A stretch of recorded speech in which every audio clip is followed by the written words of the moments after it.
Hello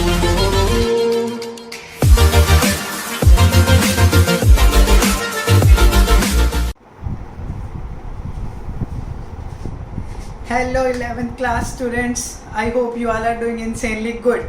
So it's time for lecture number first of unit 2, that is kinematics. And kinematics is one of the most important unit and one of the most interesting unit of your 11th class and 12th class physics. बहुत ही ज़्यादा interesting है, बहुत मज़ा आएगा इसे करने में. एक एक चीज़ ध्यान से सुनना स्टार्टिंग से, बिकॉज इसकी सारी एप्लीकेशन आगे third unit, fourth unit, fifth unit, 9, 10 जितने भी यूनिट्स है 11th क्लास की सब में लगने वाली है. कहीं भी काइनेमेटिक्स का क्वेश्चन इंक्लूड कर देते हैं, उसका कंसेप्ट इंक्लूड कर देते हैं.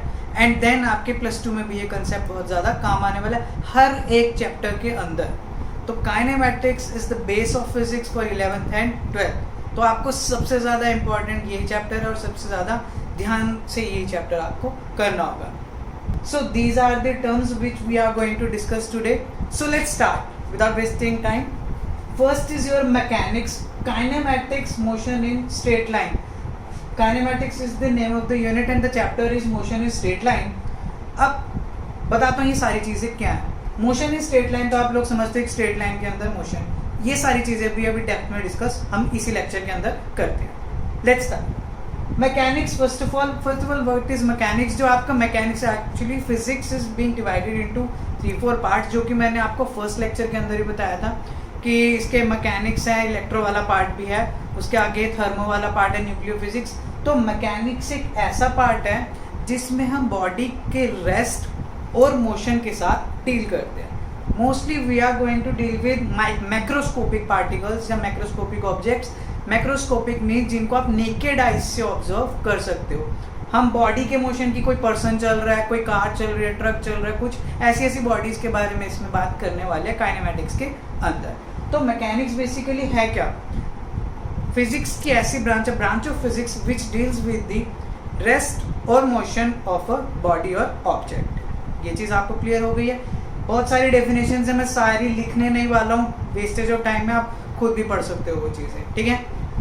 मैकेनिक्स के आगे सब ब्रांचेस हैं. अब इसकी ब्रांचेस, सब ब्रांचेस कौन कौन सी हैं? लेट्स सी कौन कौन सी इसकी ब्रांचेस हैं. फर्स्ट इज योर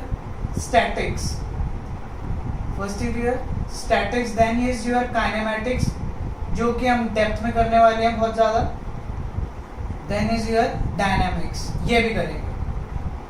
ध्यान से सुनना. स्टैटिक्स, काइनेमेटिक्स एंड डायनामिक्स में क्या है? स्टैटिक्स तो क्लियर हो जाएगा बहुत, इसलिए स्टूडेंट्स कंफ्यूज किस में होते हैं between kinematics and dynamics. Now explain करते हैं क्या करके. स्टैटिक्स, देखो नेम से पता लग रहा है, statics means rest.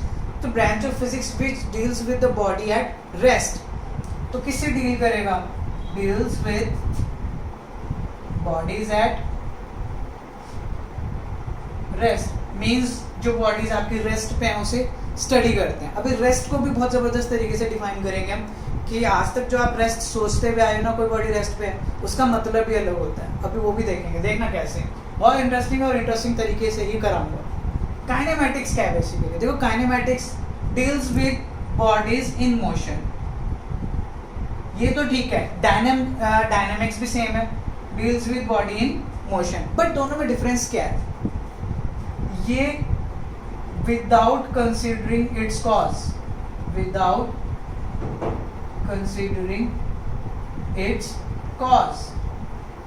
but this one considers the cause, considering the cause. अब क्या मतलब है इसका? ध्यान से सुनिए.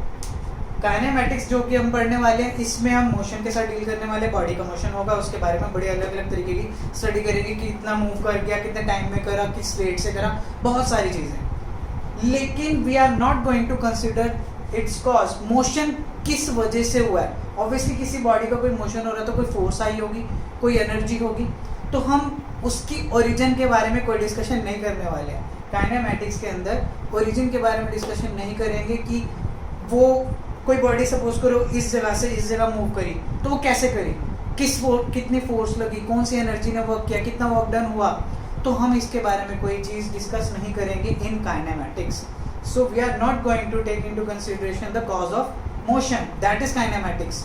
हम ये देखेंगे हाँ बॉडी यहाँ से यहाँ गई है, ओके, कितने डिस्टेंस पे गई है, कितने टाइम में गई है, किस रेट से गई है, हम ये पढ़ेंगे। बट किस वजह से गई है ये हम नहीं पढ़ेंगे। कौन सी फोर्स लगी थी ये काइनेमेटिक्स में डील नहीं करते हैं, याद रखोगे ये चीज़। बट इन डायनामिक्स हम इन चीज़ों से भी डील करेंगे कि बॉडी एक ऑब्जेक्ट सपोज करो यहाँ से यहाँ गई है, हमने देखा ये ए पॉइंट से बी पॉइंट तक गई है, ओके, हमने काइनेमेटिक्स कर लिया कि हमने डिस्टेंस देख लिया, टाइम देख लिया और ये भी देख लिया कितनी स्पीड या वेलोसिटी से वो गई है, बट हमने फोर्स को कंसिडर नहीं किया। बट अगर मैं ये भी कंसिडर करूँ कि एक पर्टिकुलर अमाउंट ऑफ फोर्स लगी है तो ये बॉडी ए से बी पे गई है, अपने आप तो जाएगी नहीं ऑब्वियसली, तो वो क्या होता है आपका डायनामिक्स। याद रखोगे यहाँ पे हम कॉज नहीं देखते हैं बट यहाँ पे कॉज देखेंगे। यहाँ फोर्स और एनर्जी के बारे में हम डिस्कशन नहीं करेंगे, फोर्स एनर्जी वर्क के बारे में, बट यहाँ पे हम करेंगे, ठीक है। ये हम करेंगे थर्ड यूनिट में, that is Newton's law of motion. उसके अंदर पूरा डायनामिक्स से डील करेंगे, एक एक चीज़ के कॉज से डील करेंगे कि बॉडी का मोशन हुआ है तो कितनी फोर्स लेगी, आगे क्या होगा, तो वो चीज़ें सारी की सारी किसमें आती हैं आपकी डायनामिक्स में, बट नॉट इन काइनेमैटिक्स। ये डिफरेंस आपको क्लियर होना चाहिए, एक में कॉज नहीं है, एक में कॉज है, ठीक है। आगे देखते हैं, चलिए। तो बहुत ईजी था ये, बट ये डिफरेंस क्लियर होना बहुत ज़्यादा ज़रूरी है ताकि आपको चीज़ें बाद में समझ आए।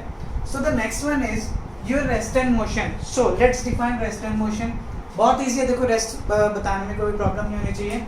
रेस्ट बेसिकली है क्या, जब बॉडी एक पोजीशन से दूसरी पोजीशन पे नहीं जा रही है, ठीक है, किसी चीज़ की रेफरेंस में, सपोज करो ये बोर्ड ही है यहाँ पे, अब मैं यहाँ खड़ा हूँ, मेरे को बोर्ड रेस्ट पे दिख रहा है, मैं उधर भी चला जाऊँगा तो भी मेरे लिए बोर्ड किस पे है, रेस्ट पे ही है, बिकॉज इस बोर्ड ने अपनी पोजीशन चेंज नहीं करी है। So this board is at rest. अब इसको और मतलब निकलेंगे, देखना बड़ा मजा आएगा। जब हम रिलेटिव चीज़ों की बात करेंगे ना, रिलेटिव के बारे में बात करेंगे तब मजा आएगा। तो बॉडी एट रेस्ट का क्या मतलब है, रेस्ट कब है, when the position of the body does not change. Clear है, डिफाइन करने की जरूरत नहीं है। मोशन क्या होगा बेसिकली, फिर जब बॉडी की पोजीशन चेंज हो रही है। जैसे मैं हूँ, अगर कोई पर्सन हो इस बोर्ड की जगह, वो मुझे ऑब्जर्व कर रहा है, सपोज करो मैं यहाँ खड़ा हूँ, ठीक है, फिर मैं वहाँ चला गया, तो ऑब्वियसली मैंने मोशन किया है इस पर्सन की रिस्पेक्ट में, जो कि पर्सन मैंने बोर्ड से रिप्लेस किया, ये बोर्ड को मैंने पर्सन से रिप्लेस किया है, तो उसकी रिस्पेक्ट में मैं मोशन कर रहा हूँ, ठीक है। बट क्या वो मेरी रिस्पेक्ट में कर रहा है, नहीं, वो तो नहीं कर रहा। तो मोशन क्या है, जब आप किसी एक सराउंडिंग या किसी ऑब्जर्वेशन पॉइंट की रिस्पेक्ट में अपनी लोकेशन चेंज कर रहे हो, पोजीशन चेंज कर रहे हो, तो क्या होता है, वो मोशन होता है, ठीक है। ये चीज़ आपको क्लियर हो जानी चाहिए। एक केस में पोजीशन चेंज, लोकेशन चेंज नहीं हो रही है किसी भी रेफरेंस पॉइंट की रिस्पेक्ट में, ठीक है, बट दूसरे केस में वो हो रही है, याद रखोगे, तो वो रेस्ट होता है और वो मोशन होता है। But these terms are relative. अब रिलेटिव का क्या मतलब है, ध्यान से सुनना। अगर मैं बात करूं, आप किसी ट्रेन के थ्रू जा रहे हो, ध्यान से सुनना, बहुत अच्छा एग्जांपल है और बहुत काम आने वाला है आगे। आप ट्रेन में जा रहे हो, ट्रेन इज मूविंग, ओके, आप ट्रेन पे सीट पे बैठे हो, आपके साथ पैसेंजर बैठे हैं। अब आपकी रिस्पेक्ट में that passenger is at rest, right. But अगर कोई पर्सन उस ट्रेन को ट्रेन से बाहर से ऑब्जर्व कर रहा है, जैसे कहते हैं ट्रेन जा रही है, हम ट्रेन स्टेशन से देखते हैं, मज़ा भी आता है ट्रेन को देखने में, बचपन में बच्चे बहुत करते हैं चीज़ कि ट्रेन जा रही है, वो पैसेंजर, एक पैसेंजर यहाँ, एक पैसेंजर यहाँ, इस पैसेंजर की रिस्पेक्ट में ये वाला पैसेंजर रेस्ट में, ठीक है, वो दोनों एक दूसरे की रिस्पेक्ट में क्या है, रेस्ट पे। बट अगर कोई पर्सन उस ट्रेन को बाहर से ऑब्जर्व कर रहा है तो उसके लिए तो वो पर्सन मोशन में नहीं आ गया, समझ रहे हो ये चीज़। तो रेस्ट और मोशन क्या है, रिलेटिव है, कि डिपेंड करता है ऑब्जर्व कौन कर रहा है। अगर मैं ट्रेन के अंदर बैठ के एक पैसेंजर को ऑब्जर्व कर रहा हूँ, then that passenger is at rest for me, but that same passenger is in state of motion with respect to a person observing that passenger from outside the train। समझे, मैं inside हूँ, मैं उसे observe कर रहा हूँ, वो मेरे लिए रेस्ट पे है, बट सेम पर्सन को अगर कोई बाहर से ऑब्जर्व कर रहा है, उसके लिए वो किस में, मोशन में। सेम पर्सन है, वो अपनी पोजीशन से हिला भी नहीं है, लेकिन वो एक ही टाइम पे रेस्ट पे भी है, मोशन में भी है। तो इससे क्या पता लगता है, that rest and motion are relative. समझे ये चीज़, तो याद रखना, रेस्ट और मोशन को सीधा सीधा डिफाइन नहीं कर सकते हैं, दे आर रिलेटिव टर्म्स। हमें ऑब्जर्वेशन पॉइंट के बारे में बात करनी पड़ती है कि आप रेस्ट और मोशन किसके रिस्पेक्ट में बात कर रहे हो, ठीक है, ये चीज़ आपको याद रखनी होगी। और कई बार आपने देखा भी होगा जब ट्रेन जाती हैं, अगर दो ट्रेन पैरेलल सेम स्पीड से चलती हैं तो आपको लगता है यार हमारी ट्रेन रुक गया या तो उसकी रुक गया। कभी भी ये चीज़ एक्सपीरियंस करना है आप लोगों ने करी भी होगी। ऐसा हुआ क्यों है? क्योंकि वो दोनों सेम स्पीड से जा रही है, तो एक दूसरे की रिस्पेक्ट में वो किस में आ गई? रेस्ट में। जैसे वो दोनों पैसेंजर ट्रेन का पार्ट है तो वो एक दूसरे की रिस्पेक्ट में क्या है? आपके रेस्ट पे। आप कार के अंदर भी जा रहे हो, कार में आप फैमिली के साथ जा रहे हो, आप सारे एक दूसरे की रिस्पेक्ट में तो रेस्ट पे हो, बट बाहर से कोई देखेगा तो आप मोशन में नहीं हो। समझ रहे हो ये चीज़? तो वो रेफरेंस पॉइंट के बारे में, रिलेटिव ऑब्जर्वेशन पॉइंट के बारे में, या respect with respect to person या ऑब्जर्वेशन पॉइंट पे डिपेंड करता है whether the body is at rest और इन मोशन। ये चीज़ आप दिमाग में बिठा सकते हो बहुत आराम से। ठीक है, सो ये था आपका रेस्ट एंड मोशन, जो कि रिलेटिव टर्म्स हैं, जो कि मैंने बता दिया कैसे कि एक ही बॉडी रेस्ट पे भी हो सकती है, मोशन पे भी होते हैं, डिपेंड करता है ऑब्जर्वेशन पॉइंट से। अब एब्सोल्यूट रेस्ट के बारे में बात करते हैं। एब्सोल्यूट रेस्ट बेसिकली पता है क्या? कि आप एब्सोल्यूट रेस्ट या मोशन की बात करते हैं, पहले रेस्ट की बात करते हैं। एब्सोल्यूट मतलब क्या है? कि आप ना किसी उस पर्टिकुलर बॉडी को, कोई भी ऑब्जेक्ट को कहीं से भी देख रहे हो, वो हमेशा रेस्ट पे ही है। अब ये कैसे हो सकता है? इसका एक बहुत इंटरेस्टिंग एग्जांपल दूं, ध्यान से सुनना। Here I am going to take example of Great Wall of China. Great Wall of China obviously एक वॉल है, मोशन तो कर नहीं रही, ये तो हमारे लिए क्लियर है। अगर हम उसे अर्थ से ऑब्जर्व करें, that wall is not moving, हमारे लिए वो किस पे है? रेस्ट पे। तो मैं कह सकता हूँ एब्सोल्यूट रेस्ट पे नहीं। क्यों? अगर आप सेम वॉल को स्पेस से देखते हो, पहली बात मैं एक चीज इंटरेस्टिंग फैक्ट बता देता हूँ, great Wall of China space से भी दिखाई देती है। ठीक है, अगर आप उसे स्पेस से देख रहे हो, that is a point outside the earth, वहां से अगर आप उसे देख रहे हो ग्रेट वॉल ऑफ चाइना को, तो वो रेस्ट पे आपको नहीं दिखाई देगी। क्यों? बिकॉज अर्थ खुद रोटेशन कर रहा है। समझ रहे हो ये चीज़? तो कोई भी चीज़ इस यूनिवर्स में एब्सोल्यूट रेस्ट पे नहीं है, याद रखना ये चीज़। और एब्सोल्यूट मोशन की भी अगर मैं बात करूं, एब्सोल्यूट मोशन क्या है? कोई बॉडी हमेशा ही मोशन में है? नहीं, ऐसा कैसे? अब आप सोचो कि अर्थ तो हमेशा रोटेट करती रहती है और वो ऐसे रिवॉल्व भी करे अराउंड द सन, क्या वो मोशन में नहीं है?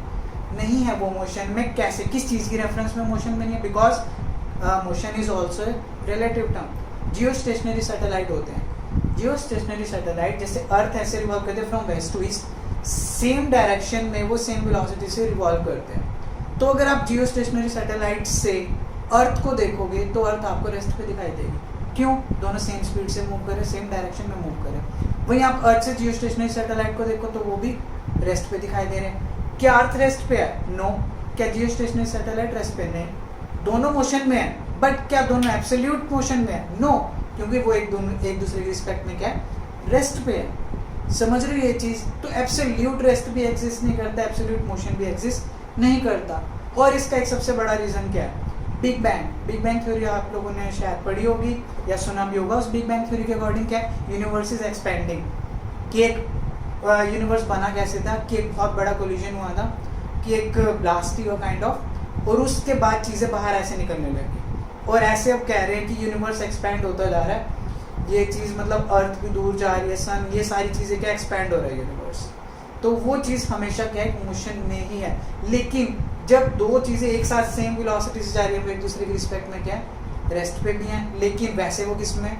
मोशन में। तो वो ना ही एब्सोल्यूट रेस्ट पे है, ना ही वो पक्का रेस्ट पे है, ना ही वो पक्की मोशन में है। तो बेसिकली ये समझ लो, कोई भी चीज़ हमेशा रेस्ट पे नहीं हो सकती, कोई भी चीज़ हमेशा मोशन में नहीं हो सकती। एब्सोल्यूट का मतलब यही होता है। मैंने सारे एग्जांपल्स आपको दे दिए। ठीक है, मैं टाइम लगा रहा हूँ एक्सप्लेन कर रहा हूँ, क्योंकि चैप्टर बहुत मज़ेदार है, इसलिए मैं इंटरेस्टिंग एग्जांपल्स भी आपके लिए लेके जा रहा हूँ। तो आप ग्रेट वॉल ऑफ चाइना को भी देखोगे तो वो अर्थ से देखोगे तो वो रेस्ट पे। अगेन बात किस चीज़ की आ जाती है? किस ऑब्जर्वेशन पॉइंट की रिस्पेक्ट में आप देख रहे हो? अर्थ से देख रहे हो। अर्थ पे अगर आप हो, अर्थ और ग्रेट वॉल ऑफ चाइना दोनों सेम वेलोसिटी से मूव कर रहे हैं। आप भी अर्थ के अंदर हो तो आप अर्थ के साथ ही रोटेशन कर रहे हो, ग्रेट वॉल ऑफ चाइना भी रोटेशन कर रही है, दोनों सेम वेलोसिटी से कर रहे हो। ऑब्वियसली क्यों? क्योंकि दोनों अर्थ का पार्ट हो। आप एक कार के अंदर हो, दोनों सेम वेलोसिटी से तो मूव करोगे, स्पीड से मूव करोगे। ऐसे अर्थ के अंदर है दोनों, तो वो दोनों मोशन कर तो रहे हैं, लेकिन एक दूसरे के साथ वो रेस्ट पे हैं। जैसे पैसेंजर का ट्रेन का एग्जांपल दिया था, both are moving but with the same velocity, तो वो एक दूसरे को क्या लगते हैं? रेस्ट पे। लेकिन अगर आप बाहर से देखोगे तो वो बॉल मूव करती है। तो रिलेटिव टर्म है, बट एब्सोल्यूट रेस्ट और मोशन एग्जिस्ट नहीं करता है। ठीक है, keep that in mind. Next की बात करें पॉइंट ऑब्जेक्ट, देखो पॉइंट ऑब्जेक्ट बहुत आसान सा कंसेप्ट है। इससे पहले टाइप्स ऑफ मोशन की बात भी कर लेते हैं। टाइप्स ऑफ मोशन के अंदर क्या है, बहुत ईजी है। फर्स्ट, अलग अलग टाइप के मोशन होते हैं। फर्स्ट क्या है, इसे बोलते हैं रेक्टिलिनियर मोशन, रेक्टिलिनियर और ट्रांसलेटरी मोशन।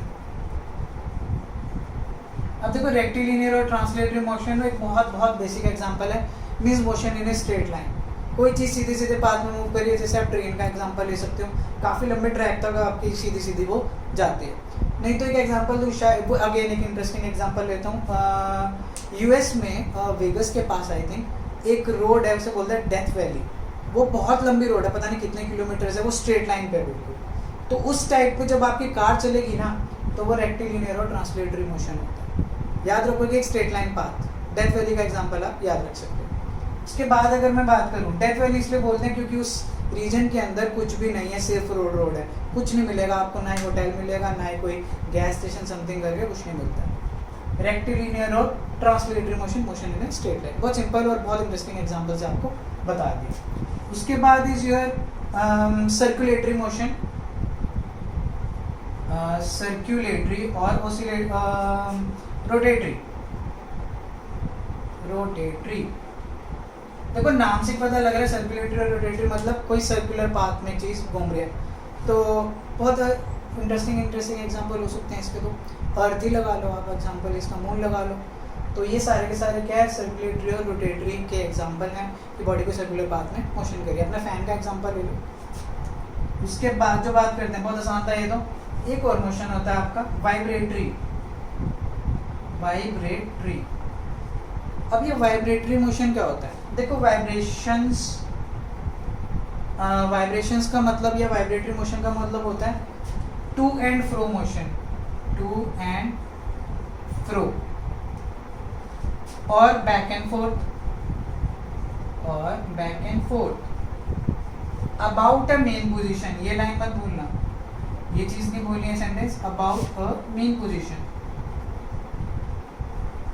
किसी चीज का मोशन आगे पीछे, to and fro, back and forth, ठीक है। तो किसी भी बॉडी का इस टाइप का मोशन आपका क्या होता है, वाइब्रेटरी मोशन होता है। कोई एग्जांपल सोच सकते हो, सोचो। स्प्रिंग, अब देखो स्प्रिंग का क्या केस होता है। स्प्रिंग के बारे में तो बहुत कुछ करने वाले हैं आगे हम। कोई स्प्रिंग है, उसका मास है, मैं सपोज करो मतलब किसी बॉडी से अटैच करते, चलो अटैच भी मत करो, छोड़ो। अगर मैं सपोज करो आप स्प्रिंग लेते भी हो, अगर आप उस स्प्रिंग को ऐसे खींचते हो तो आपको पता है वो ऐसे वाइब्रेट करता है किसी मीन पोजीशन के अलॉन्ग। मैं इसे ही चलो एग्जांपल ले लेता हूँ, ये एग्जांपल लेता हूँ। ये अगर आपकी मेन पोजीशन है, अगर मैं ऐसे स्ट्रेच कर देता हूँ, इधर फोर्स लगाता हूँ, तो ये ऐसा कुछ हो जाएगा। ऑब्वियसली मेन पोजीशन से मैंने डिस्टॉर्ट करके खींच लिया उसे। अगर अब मैं इसे रिलीज करूंगा तो होगा क्या, एक बार ये यहाँ पे आएगा, फिर ये वापस उधर जाएगा थोड़ा सा, फिर इधर ऐसे ऑसिलेट करेगा। मींस इसका मतलब क्या है, बैक फोर्थ, किस पोजीशन के अलॉन्ग, मेन पोजीशन के अलॉन्ग या मेन पॉइंट के अलॉन्ग। सो ये क्या होता है आपका वाइब्रेटरी मोशन। क्लियर है ये सारी चीजें। रेक्टिलिनियर याद रखना, डेथ वैली का एग्जांपल। सर्कुलेटरी आप कितने भी एग्जांपल ले सकते हो, बहुत बेसिक है ये तो। वाइब्रेटरी मैंने आपको बता दिया, क्लियर। उसके बाद अगर हम बात करते हैं पॉइंट ऑब्जेक्ट की, बहुत आसान सा। पॉइंट ऑब्जेक्ट के अंदर क्या होता है, कोई बॉडी पॉइंट साइज कब होती है, छोटी सी, बहुत छोटी सी पॉइंट, ये छोटी सी, ऐसा कुछ। कोई भी चीज़ पॉइंट ऑब्जेक्ट कब होती है, इसका एक बहुत सिंपल एग्जांपल है। किसी भी चीज़ को हम पॉइंट ऑब्जेक्ट नहीं बोल सकते। A body said to be point object when the size of body is very small as compared to the distance of observation point from that body। अब ये क्या बोल गया मैं, चलो बताता हूँ। वैसे समझ आ गई होगी काफ़ी बच्चों को ये चीज़, बट स्टिल और अच्छे से एक्सप्लेन करते हैं कि यार देखो पॉइंट ऑब्जेक्ट का क्या मतलब है। वैसे एग्जांपल से वर्ड से मतलब वर्बली कर लूँगा मैं ये चीज़ एक्सप्लेन। अगर कोई बॉडी का साइज छोटा है as compare to the distance of observation, एक बहुत सिंपल सी बात, आप के सामने कोई पर्सन खड़ा है, सपोज करो वो 2-3 मीटर की दूरी, आपको पॉइंट ऑब्जेक्ट नहीं लगेगा।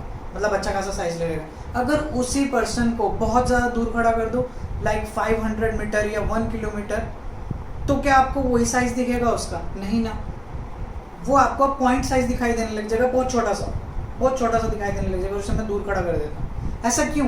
बिकॉज उस बॉडी का जो साइज है, जो कि 5 फीट 6 फीट हो सकता है ज़्यादा से ज़्यादा, वो बहुत कम हो चुका है as compare to distance of observation. मेरा और उस बॉडी का, या आपका और उस बॉडी का जो भी पर्सन है, जो डिस्टेंस है वह बहुत ज़्यादा हो चुका है। इस केस में आपको वो क्या लगता है? Point object. ठीक है, तो कोई भी बॉडी पॉइंट ऑब्जेक्ट जब होते हैं जब उसका साइज डिस्टेंस से कम हो जाता है। डिस्टेंस किस का? उस बॉडी का और जहाँ से आप उसे ऑब्जर्व करें, ऑब्जर्वेशन पॉइंट। तो ये चीज़ आप याद रखोगे कि कोई भी बॉडी को डायरेक्ट पॉइंट ऑब्जेक्ट नहीं बोल सकते। अगेन ये क्या है? रिलेटिव टर्म ही है, किसके रिस्पेक्ट में? ऑब्जर्वेशन पॉइंट के रिस्पेक्ट में वो पॉइंट ऑब्जेक्ट होता है। पर बहुत सिंपल एग्जांपल देता हूँ यार आपको। अर्थ से देखते हो स्टार्स को, स्टार्स आपको पॉइंट साइज दिखाई देते हैं। क्या स्टार्स पॉइंट साइज है? Obviously not. साइज जो स्टार्स का वो सन से भी बड़े होते हैं, कई सारे स्टार्स अर्थ से बड़े भी बहुत सारे होते हैं। ठीक है, तो वो पॉइंट साइज क्यों दिखाई दे रहे हैं? बिकॉज उनका जो साइज है वो बहुत कम है as compare to the distance of two stars from the earth. इस वजह से वो आपको पॉइंट साइज। अगेन बात क्या आ गई? डिस्टेंस की, रिलेटिव या रिस्पेक्ट की बात यहाँ पे आ जाती है। तो याद रखना पॉइंट ऑब्जेक्ट का क्या, किसी भी बॉडी को पॉइंट ऑब्जेक्ट कब बोलते हैं। अगर मैं उसकी बात करता हूँ frame of reference. Frame of reference का क्या मतलब है? आप किसी भी चीज़ को किसकी रिस्पेक्ट में बात करते हो। चलो ये बात करते हैं, बार बार वही चीज़ आ रही है, रिलेटिव और रिस्पेक्ट। अब फ्रेम ऑफ रेफरेंस मीन्स कोई ऐसा सिस्टम जिसको आप फॉलो करते हो और एक ओरिजिन भी लेते हो।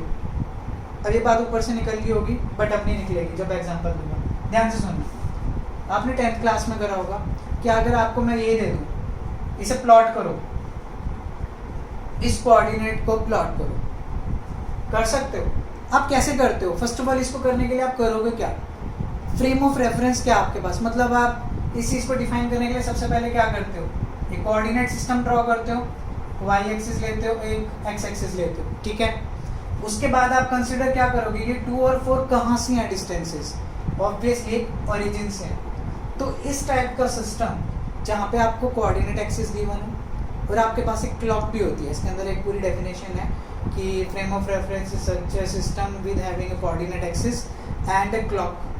ठीक है, हमारे पास एक क्लॉक भी हो। क्लॉक का क्या मतलब है कि यहाँ से यहाँ तक जाने में कितना टाइम लग रहा है, क्योंकि हम मोशन के बारे में बात कर रहे हैं। मोशन मतलब कहीं से स्टार्ट भी होगा, कहीं पे ख़त्म भी होगा। ठीक है, अगर मैं इसे 2 और 4 को प्लॉट करता हूँ, सपोज करो यहाँ 1 यहाँ पे 2, 1 2 3 एंड 4, तो अगर आप इसे प्लॉट करोगे यहाँ कहीं करोगे, ठीक है, यह आपका पॉइंट हो गया, आपका एक मैंने सपोज कर लिया।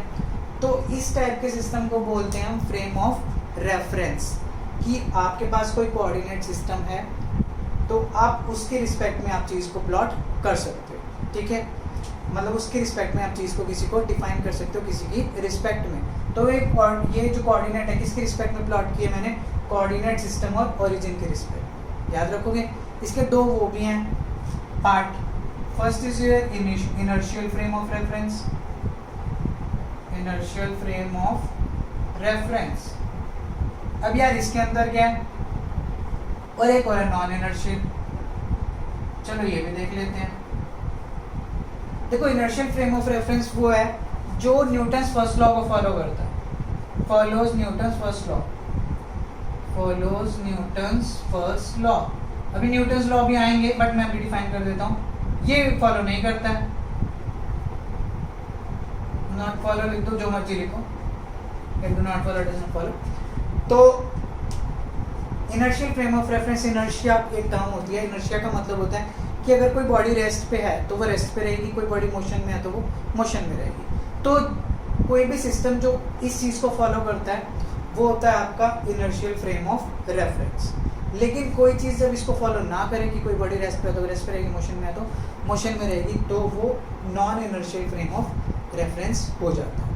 अब इसको अगर मैं एग्जांपल से एक्सप्लेन करूं तो वो एग्जांपल क्या होगा? अगेन अगर एक एग्जांपल हम लेते हैं, ध्यान से सुनना, कि अगर मैं, वो बोल रहे हैं बॉडी रेस्ट पे है तो वो रेस्ट पे रहनी चाहिए, मोशन में है तो मोशन में रहनी चाहिए। इसका मतलब तो ये है, इस पॉइंट का मतलब ये है।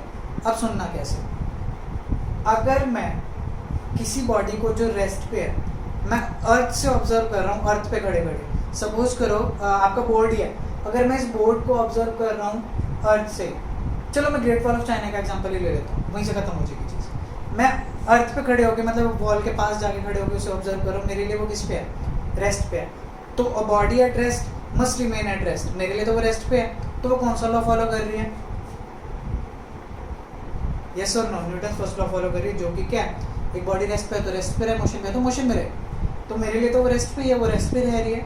लेकिन अगर मैं उस वॉल को स्पेस से देखूं फिर तो वो मोशन में नहीं आ जाएगी, समझ रहे हो, तो वो किस में आ जाएगी, मोशन में। तो इस केस में जब आपने उस वॉल को अर्थ से ऑब्जर्व किया, अर्थ पे खड़े होकर ऑब्जर्व किया, तो वो आपके लिए क्या, इनर्शियल फ्रेम ऑफ रेफरेंस। क्यों, क्योंकि उस टाइम पे वो फर्स्ट लॉ को फॉलो कर रही है, क्योंकि वो रेस्ट पे दिखाई दे रही है आपको। लेकिन दूसरे केस में जब आपने उसे बाहर से ऑब्जर्व किया, तो वो क्या आपके non inertial frame of reference में जा चुका है। ये चीज़ याद रखनी है आपको, ठीक है। तो ये आपका इनर्शियल फ्रेम ऑफ रेफरेंस और non inertial frame of reference की बात थी। अगर अब मैं बात करता हूँ नेक्स्ट इज डायमेंशंस। देखो डायमेंशंस किस वे में बात कर रहे हैं, कौन कौन से डायमेंशंस आपके होते हैं जिनसे हमें डील करना है। बहुत सिंपल है, आपको पता है कौन कौन सी डायमेंशंस होती है और किस टाइप से उसमें मोशन होगा। विद एग्जांपल दूंगा, इसको करने में एक्सप्लेन लगेगा 1 मिनट बस। चाहे अपनी क्लॉक ऑन कर लो, ये 1 डायमेंशन, एक होती है 2 डायमेंशन, एक होती है 3 डायमेंशन। 1 डायमेंशन मतलब देखो कितने कोऑर्डिनेट्स होते हैं आपके पास, 3 कोऑर्डिनेट्स। 2 का काम हो गया खत्म, अब 3 पे आ जाओ। ये होता है x होता है और ये y। कैसे पता लगेगा, ये x एक्सिस, ये y एक्सिस और ये z एक्सिस। रूम होता है, रूम देख रखा है अपना, रूम आपका 3D है। कैसे, एक ये ऐसे वॉल होती है, अगर देखूंगा मैं इस तरीके से कि एक आपके इधर आप वॉल होगी, एक इधर होगी, मतलब एक ये एंड एक ये। जैसे मैंने ये एक एग्जांपल लिया, एक ये एग्जांपल लिया और एक ये एग्जांपल लिया, ठीक है। तो ये होता है आपका 3D सिस्टम। अब 3D सिस्टम के एग्जांपल कौन सा लूँगा मैं, यहाँ पे ट्रेन का एग्जांपल ले सकता हूँ मैं, motion of train straight line, या वही डेथ वैली का एग्जांपल लो आप, कि सीधी सीधी लाइन में चल रहे हैं, ना इधर ना इधर। याद रखनी है ये चीज़, ठीक है। इधर उधर भी नहीं होगा, सीधा सीधा। तो वो क्या होगा आपका 1D। मतलब क्या है, बॉडी की पोजीशन को, उसके मोशन को डिफाइन करने के लिए we need only 1 coordinate axis. तो ये आप क्या लिख सकते हो, only 1 axis is required to define its position और motion, या पोजीशन ही बोल दो, बहुत है, पोजीशन होगा तो मोशन अपने आप पता लग जाएगा, ठीक है। तो ये हमें याद रखना है। एग्जांपल भी देखिए ट्रेन का। 2D की अगर मैं बात करूँ, एक कार ले लो, साइकिल ले लो, जो मर्जी लो, हम जो है वो 2D में रहते हैं, मतलब मत रहते तुम 3D में, लेकिन हम 2D का एग्जांपल ले सकते हैं। कार मोशन कर रही है, वो इधर भी जाएगी, ऐसे भी जाएगी, ऐसे भी जाएगी। मीन्स उसे डिफाइन करने के लिए 2 कोऑर्डिनेट्स चाहिए, x और y। याद रखोगे ये चीज़। तो कितने कोऑर्डिनेट्स चाहिए, 2 कोऑर्डिनेट्स। 2 कोऑर्डिनेट्स, क्योंकि देखो वो बहुत सिंपल सी चीज़ है, वो आगे भी जा रही है। एक ऐसा कुछ सिस्टम सपोज करो, नॉर्थ साउथ ईस्ट वेस्ट, तो वो किसी भी डायरेक्शन में जा सकती है। सपोज कर ऐसे जाएगी, ऐसे जाएगी, ऐसे जाएगी, ऐसे जाएगी, ठीक है। तो वो क्या होता है 2D। क्या वो हवा में आ जाएगी, नहीं ना। याद रखना, जो वो z एक्सिस होता है ना, वो ऊपर की तरफ होता है। जब आप ज़मीन से ऊपर उठ जाते हो, कार ज़मीन पे ही रहती है, आपकी ग्राउंड पे रहती है, ठीक है। 3D का एग्जाम्पल आप ले सकते हो काइट, बर्ड्स, कुछ भी ले लो यार। बर्ड्स का, काइट का क्या सिस्टम है, वो आपके ऊपर ऐसे मोशन कर रहे हैं। अब मेरी फिंगर्स भी है, मेरे हैंड भी है, वो 3D में। क्यों, क्योंकि मैं x एक्सिस की रिस्पेक्ट में मूव कर रहा हूँ, मैं y की रिस्पेक्ट में भी मूव कर रहा हूँ, और मैं z की रिस्पेक्ट में भी मोशन कर रहा हूँ। तो मेरे हैंड की पोजीशन को अगर मैंने ऐसे रख दी, इसकी पोजीशन को डिफाइन करने के लिए हमें कितने कोऑर्डिनेट चाहिए, 3 कोऑर्डिनेट्स। अगर मैं इस हैंड को नीचे रख दूँ, तो मेरी पोजीशन को डिफाइन करने के लिए कितने चाहिए होंगे, 2 कोऑर्डिनेट। ये चीज़ आपको याद रखने की, इस तरीके से ये चीज़ वर्क करती है, ठीक है। काइट का एग्जांपल आप सिंपल ले सकते हैं। बस इतना याद रखो, जब कोई चीज़ ग्राउंड से ऊपर उठ जाती है तो वो 3D में चली जाती है। जब तक वो ग्राउंड में और स्ट्रेट पार्ट में है तो वो 1D है। ग्राउंड में बट वो जिगजैग पाथ में है, जिगजैग मतलब इधर इधर स्ट्रेट नहीं है बस, तो उसको डिफाइन करने के लिए 2 कोऑर्डिनेट्स, काइट के 3 कोऑर्डिनेट्स। बहुत आसान है, बहुत सिंपल है यार। आपकी सारी ना आपकी लाइफ से रिलेटेड चीज़ें हैं, आप अपने आसपास ऑब्जर्व कर सकते हो बैठे बैठे। That's why kinematics is very very interesting, और इसी वजह से अच्छे अच्छे एग्जाम्पल लेके आपको मैं एक्सप्लेन भी कर रहा हूँ। चलो आगे करें।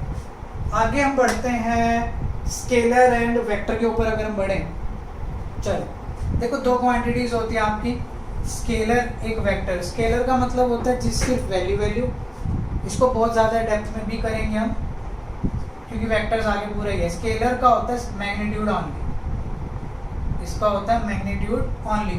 अब मैग्नीट्यूड का क्या मतलब होता है? Some amount only. अमाउंट का क्या मतलब है?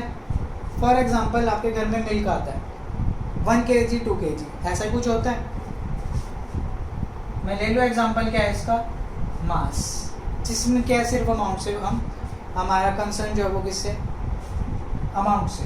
बट एक क्वांटिटी होती है वेक्टर, जिसका मैग्नीट्यूड एंड डायरेक्शन दोनों होते हैं। अब हमारे को इसकी डायरेक्शन भी चाहिए। डायरेक्शन वाली क्वांटिटीज कौन कौन सी होती हैं आपकी? फोर्स बहुत ज़्यादा इंपॉर्टेंट वेक्टर क्वांटिटी है, क्योंकि ना अगर किसी भी बॉडी पे अलग अलग तरीके से फोर्स लगाओगे, अमाउंट तो अलग हो ही सकता है, डायरेक्शन पे भी मैटर करता है। कैसे? एक मार्कर है सपोज करो, मैं इसके ऊपर फोर्स लगा रहा हूँ, सेम फोर्स लगाऊंगा, अमाउंट सेम होगा। एक केस में ऐसे लगा रहा हूँ, एक केस में ऐसे लगा रहा हूँ, अमाउंट सेम है लेकिन डायरेक्शन तो अलग होगी ना। तो इसका जो मोशन है एक केस में ऐसे चला जाएगा, एक केस में ऐसे घूम रहा है। तो ये चीज़ डिफरेंस आ रही है यहाँ पे, एक डिफरेंस आया। क्यों? क्योंकि मेरी डायरेक्शन जो है फोर्स की क्या है वो डिफरेंट है। तो वो क्वांटिटी जो कि मैग्नीट्यूड भी है और जिसमें डायरेक्शन भी है, वो क्या होती है आपकी वेक्टर क्वांटिटी। ठीक है, ये चीज़ हमें याद रखनी है। इसको और ज़्यादा डेप्थ में भी हम डिस्कस करेंगे, तो इतना भी याद रखें। और वेक्टर को रिप्रेजेंट करने का एक तरीका होता है। कैसे? सपोज करो एक पॉइंट ए है, एक पॉइंट बी है, यहाँ से यहाँ अगर मैं बात करता हूँ यहाँ से यहाँ के डिस्टेंस की, वो डिस्टेंस कितना लिख देंगे हम? A B. ठीक है, सिंपल अमाउंट है। लेकिन अगर मैं बात करूँ इसकी डिस्प्लेसमेंट की, displacement is a vector quantity. ये आपकी scalar obviously, but this is a vector quantity. ठीक है, तो डिस्प्लेसमेंट के ऊपर लग जाती है ये चीज, इसे बोलते हैं वेक्टर का साइन, एरो हेड बोलते हैं इसे। तो ये जो एरो है वो क्या डिनोट करता है कि the quantity is a vector quantity. याद रखो, कोई भी वेक्टर क्वांटिटी आएगी तो इस तरीके से उसे रिप्रेजेंट करना होगा। ठीक है, यहाँ पे मैंने एक एग्जांपल लिया जस्ट आपका स्केलर वेक्टर का। अब डिस्टेंस डिस्प्लेसमेंट में आ गया हूँ तो आगे बात कर लेते हैं। देखो डिस्टेंस डिस्प्लेसमेंट को डिफ्रेंशिएट करते हैं, किस तरीके से होगी वो चीज़। बहुत सारे तरीके से इसे मैं डिफ्रेंशिएट कर भी सकता हूँ। चलो आप इतने ये वाला साइकिल जो है, ये जो चीज़ें आप नोट कर लो, उसके बाद इसे हम एक टेबल से एक्सप्लेन करते हैं डिस्टेंस और डिस्प्लेसमेंट को, जो कि बहुत इंपॉर्टेंट टेबल होगी। Do it fast, take screenshot. I hope आपने नोट कर लिया होगा वहाँ तक। अब आगे बात करते हैं। इंटरेस्टिंग लेक्चर चल रहा है, बड़ा मज़ा आ रहा है इस चीज़ में, मेरे को तो कराने में बहुत आ रहा है, आप लोगों को भी सुनने में आएगा और इम्पॉर्टेंट भी है। Now the difference between distance and displacement बहुत इंपॉर्टेंट है। First, actual path, shortest path between two initial positions, क्या मतलब है इस चीज़ का देख लेते हैं। इजी है। सपोज करो A point, B point, C point. आप पहले ए से बी पे गए और बी से सी पे गए। आपके पास 2 रास्ते हैं सी तक जाने के, या पे ए से सी सीधा भी जा सकते हो, है ये 2 रास्ते आपके पास। या तो आप ए से बी जाओगे, बी से सी जाओगे, या ए से सी जाओगे। अब इस केस में जो एक्चुअल पाथ है, मैंने माना कि हम ए से बी गए हैं, बी से सी गए हैं, तो अगर मैं एक्चुअल पाथ या डिस्टेंस की बात करूँगा इस केस में, समझना ये चीज़, हम गए हैं ए से बी, बी से सी, तो हमारे लिए डिस्टेंस क्या हो गया? A B plus B C. लेकिन क्या हमारे पास यही रास्ता था जाने का? Obviously not. हम ए टू सी भी तो जा सकते थे, तो ये क्या है यहाँ से यहाँ तक जाने का शॉर्टेस्ट डिस्टेंस। तो इसलिए इसमें हमारे पास डिस्प्लेसमेंट क्या हो जाएगा? ए सी विद वेक्टर साइन जरूर लगा, याद रखोगे। इनिशियल पोजीशन और फाइनल पोजीशन के बीच में जो शॉर्टेस्ट डिस्टेंस होता है वो क्या होता है आपका डिस्प्लेसमेंट। वहीं जो एक्चुअल पाथ है, जो मैंने क्या बोला, हम कहाँ से कहाँ गए हैं, A from A to B then B to C, that is actual path which is termed as distance. Clear. Second is your scalar quantity. Obviously ये क्या है, स्केलर क्वांटिटी है सिर्फ अमाउंट, बट ये एक वेक्टर क्वांटिटी है, हमें ये भी बताना पड़ेगा डायरेक्शन। तो अगर यहाँ पे डायरेक्शन बतानी हो, मैं वैसे ही लिख दिया है, बट आप लिख सकते हो टुवर्ड्स राइट। बाकी और भी आएंगे, ईस्ट वेस्ट नॉर्थ साउथ पर डिग्री वाले काफ़ी चीज़ें आएंगी, वो भी हम एक्सप्लेन करेंगे। अभी आप लिख सकते हो टुवर्ड्स राइट, तो हमने डायरेक्शन भी मेंशन कर दिया। ठीक है। Then can never be zero. Obviously ये जीरो नहीं हो सकता क्योंकि यहाँ से यहाँ जाओगे। कैसे एक एग्जांपल लेते हैं, ध्यान से सुनो। दूसरा एग्जांपल, एक बॉडी ए से बी गई, ठीक है, ए से बी, पहले वो बॉडी यहाँ से यहाँ गई, फिर वो वापस आ गई, समझ रहे हो। तो इस केस में सपोज करो डिस्टेंस था 10 metre from A to B. A to B जो लेंथ है वो 10 मीटर है। बॉडी को मैंने कहा है body first went from A to B then from B to A, back वापस भी आई है। तो इस केस में डिस्टेंस कितना हो जाएगा, D distance A B plus B A. पहले ए से बी गई, फिर बी से ए, तो डिस्टेंस कितना हो गया, 10 प्लस 10 कितना आ गया यहाँ पे 20 मीटर। बट डिस्प्लेसमेंट कितनी होगी इस केस में, डिस्प्लेसमेंट कितनी होगी, 0। ऐसा क्यों, क्योंकि इनिशियल पोजीशन और फाइनल पोजीशन क्या आ गई, सेम आ गई। जब initial position final position same आ चुकी है तो इसमें डिस्टेंस का डिस्प्लेसमेंट तो आ ही नहीं सकती, बिकॉज डिस्प्लेसमेंट क्या, shortest path between initial and final position. जब इनिशियल और फाइनली सेम आ गई तो आपका शॉर्टेस्ट पाथ क्या बनेगा, 0। तो डिस्प्लेसमेंट के लिए फॉर्मूला भी लिख लो।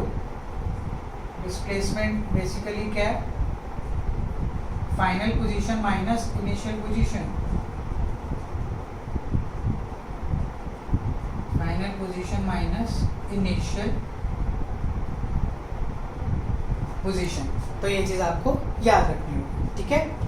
तो ये आ गया आपका डिस्प्लेसमेंट। कैन है मल्टीपल वैल्यूज, ऑब्वियसली इसकी डिफरेंट वैल्यूज हो सकते हैं।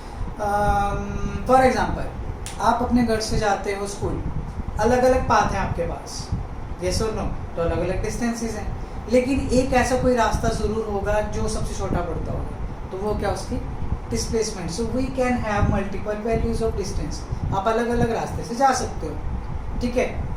एग्जांपल लेते हैं, चलो, एक ए एक बी है, यह आपका घर है, यह आपका स्कूल है। अब आप सीधा सीधा शॉर्ट रास्ते से भी जा सकते हो, लेकिन अगर आपका घूमने का मन है, गेड़ियाँ मारने का मन है, तो आप ऐसे भी जाओगे, ऐसे भी जाओगे, किसी भी तरीके से जा सकते हो। तो वो क्या होंगे, अलग अलग types of distances. Distance can have multiple values but displacement can have single value, ठीक है। So this is the difference between distance and displacement. अब मैं ऐसे कर रहा हूँ ड्रॉ, याद रखना, काफी काम आने वाला है। ऐसी अब आती है आपकी बात स्पीड की, स्पीड और उसके टाइप्स की। स्पीड और उसके टाइप्स की बात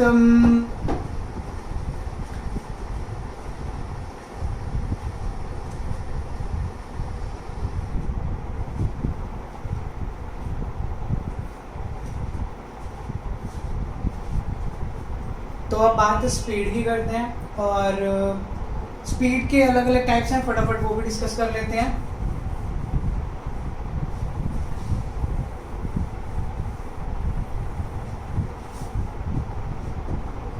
अब देखो स्पीड के डिफरेंट टाइप्स हैं, वो क्या क्या हैं वो देख लेते हैं। चलो, स्पीड बेसिकली है क्या, डिस्टेंस अपॉन टाइम, या distance travel upon time taken. ये तो बहुत सिंपल सा फॉर्मूला है हमारे पास। डिस्टेंस को हम डी से डिनोट कर सकते हैं अपॉन एस, डी आपका डिस्टेंस तो टी आपका टाइम हो जाएगा। अब स्पीड के लेकिन अलग अलग टाइप है। First is your uniform speed. अब यूनिफॉर्म स्पीड का क्या मतलब है, equal distances in equal time interval, equal distances in equal time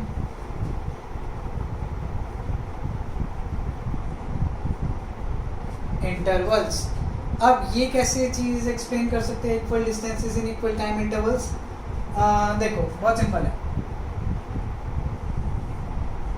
यहाँ से यहाँ तक ए से बी तक मैंने डिस्टेंस मान लिया 100 मीटर, ठीक है, डिस्टेंस इज योर 100 मीटर।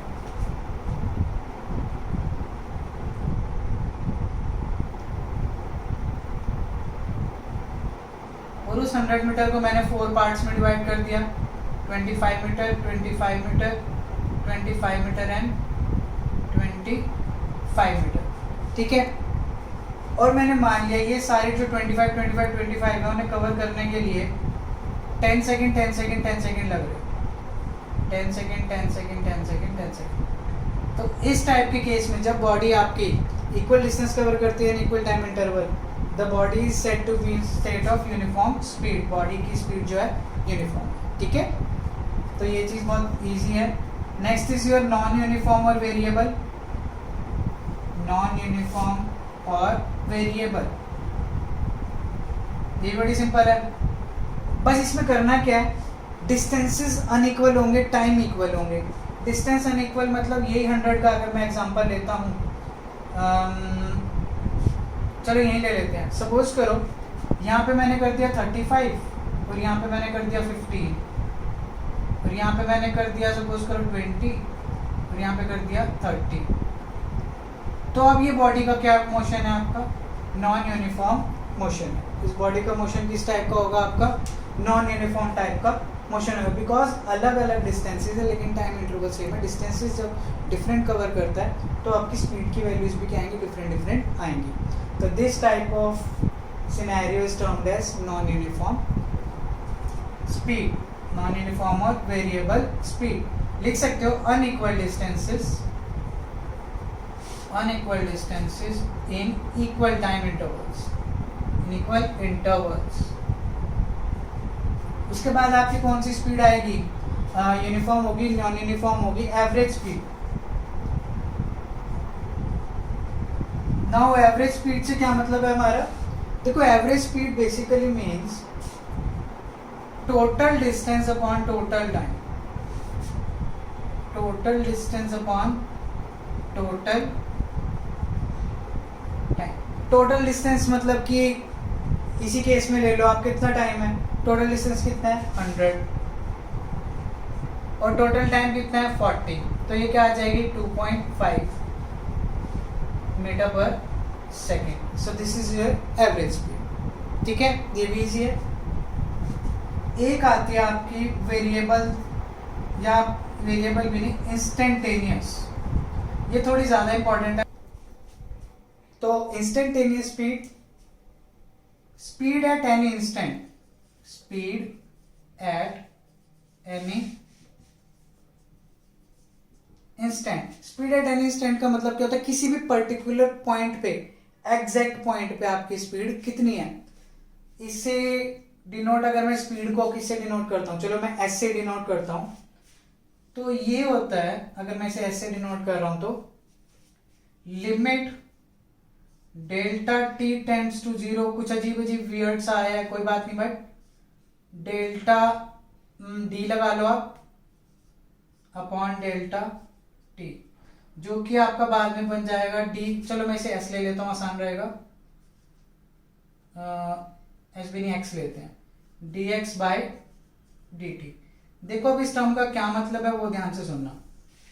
इस टर्म का मतलब है आपका कि उस स्पीड एक पर्टिकुलर टाइम पे, मतलब एक्टिवा जा रही है आपके सामने से, आपने एक टाइम पे देखा उसे, क्या उस टाइम पे वो रेस्ट पे थी, नहीं, आपने सिर्फ उस पर्टिकुलर टाइम पे उसे देखा। आपने ना ये देखा कहाँ से आ रही है कहाँ जा रही है, ना ही आपने टोटल डिस्टेंस देखा, ना ही आपने टोटल टाइम देखा, आपने सिर्फ वो टाइम देखा उसे। तो उस टाइम पे जो उसकी स्पीड होती है उसे बोलते हैं आपके इंस्टेंटेनियस स्पीड। ऑब्वियसली बहुत थोड़े से टाइम के लिए देखा, तो उस थोड़े से टाइम में उसने डिस्टेंस भी थोड़ा सा कवर किया होगा, इसलिए क्या लिया मैंने, delta x upon delta T. याद रखना delta x means small distance, जब भी डेल्टा आ जाए मतलब स्मॉल, और वहीं डी एक्स का मतलब होता है वेरी स्मॉल। ऐसे अगर डेल्टा टी होगा तो स्मॉल टाइम और डी टी होगा तो वेरी स्मॉल टाइम, ये चीज हमें याद रखनी है। Limit delta t tends to 0 का मतलब क्या है, जो डेल्टा टी है जो कि स्मॉल टाइम है, वो जीरो को टेंड कर रहा है, मतलब उसकी वैल्यू और ज़्यादा कम होती जा रही है। तो ऑब्वियसली ध्यान से सुनो, डेल्टा टी आपका है small time, delta T is your small time, और मैंने कह दिया डी टी क्या आपका वेरी स्मॉल टाइम। और कोई भी चीज स्मॉल से वेरी स्मॉल हो रही है, इसका मतलब क्या है, वो चीज जीरो के पास जा रही है। तो डेल्टा टी जब जीरो को अप्रोच कर जाता है, जीरो को अप्रोच कर रहा है, इसे बोलते हैं limits delta t tends to zero, मतलब जीरो होना चाहता है वो। तो उस केस में जो आपका टाइम होगा उसे क्या बोलते हैं हम, d t. Instead of delta t it is termed as d t, जो कि वेरी स्मॉल टाइम हो जाएगा। ये चीज आपको क्लियर हो जानी चाहिए कि टाइम अब आपका स्मॉल नहीं वेरी स्मॉल हो चुका है, ठीक है, क्योंकि वो जीरो को अप्रोच कर रहा है। तो ये थी आपकी सारी की सारी स्पीड्स। सिमिलर तरीके से आपकी वेलोसिटीज भी वर्क करती हैं, एंड उसे अब मैं नेक्स्ट लेक्चर में ही एक्सप्लेन करूंगा, वेलोसिटी एंड एक्सेलरेशन को। तो आई होप आप लोगों को ये लेक्चर इंटरेस्टिंग भी लगा होगा और मजा भी आएगा। और नेक्स्ट लेक्चर में एवरेज का कंसेप्ट भी बताऊंगा। एवरेज वेलोसिटी के दो अलग अलग केसेस होते हैं, एवरेज स्पीड के, किस तरीके से वो वर्क करते हैं, कौन कौन से सिनेरियोज में वो वर्क करेंगे। आई होप आप लोग लेक्चर को फॉलो करेंगे और ढंग से इसको देखेंगे, और स्टडीज को भी अब रेगुलरली आप लोग कर रहे होगे। So see you in the next lecture. बहुत इंटरेस्टिंग चैप्टर अब यूनिट स्टार्ट हो चुकी है, दैट इज काइनेमैटिक्स, और बड़े इंपॉर्टेंट भी और बहुत मजेदार भी है। तो तब तक आप लोग अपना ध्यान रखें and follow the lockdown. Thanks for watching, I really appreciate your time. All the best and bye bye.